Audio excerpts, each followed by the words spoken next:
Som a l'Evangelisme,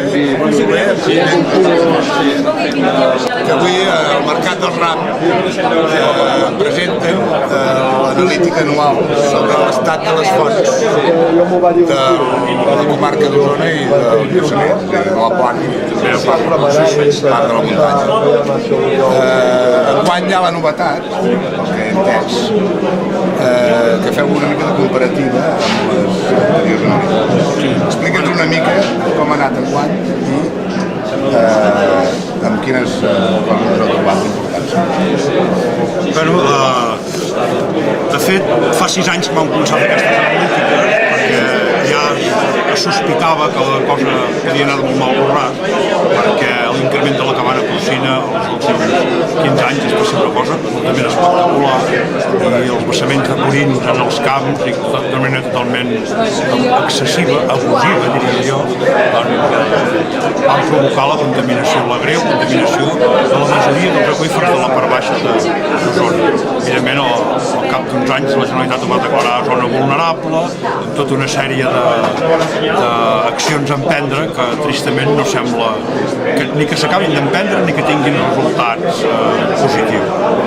A les analítiques, nosaltres, a partir d'aquell any, que vam veure que això era un desastre, vam decidir que, amb tota la col·laboració de voluntaris de la GTT, recollir mostres cada any de les fonts i fer una anàlisi de nitrats de totes les mostres i construir amb elles aquests mapes.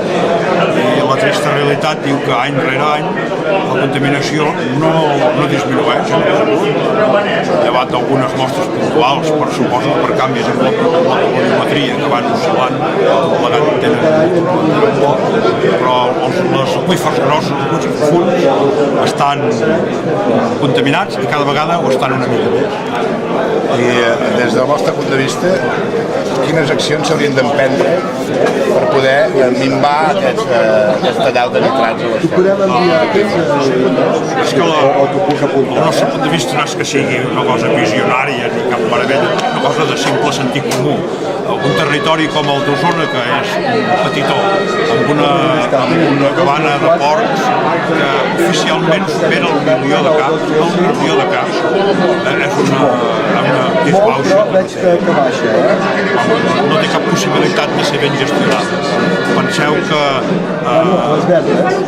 aquesta quantitat de bestiar, per poder-lo alimentar, necessites com 10 vegades que la plana podria produir de menjar. Això vol dir que tot aquest menjar s'ha de portar, també se sabeu, fora, soja dels Estats Units, cereals d'Europa, més el semigador, i tot aquest menjar, que és matèria orgànica que es porta de fora, queda aquí i si s'aboca aquí és evident que no pot ser digerit per l'ecosistema dels planes. És una cosa tan evident que no pot ser.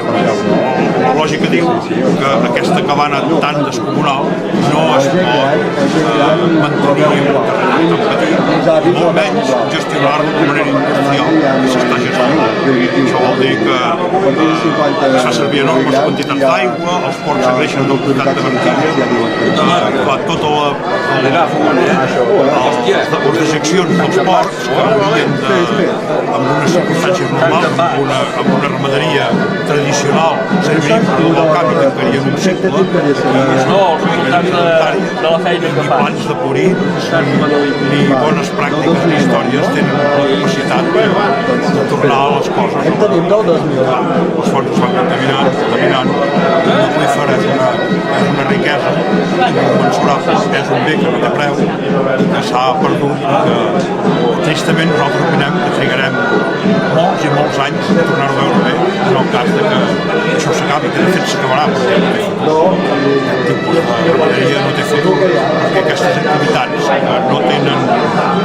no són racionals, que no són adequades en l'ecosistema i d'una manera racional de viure, acaben caient pel seu propi pes.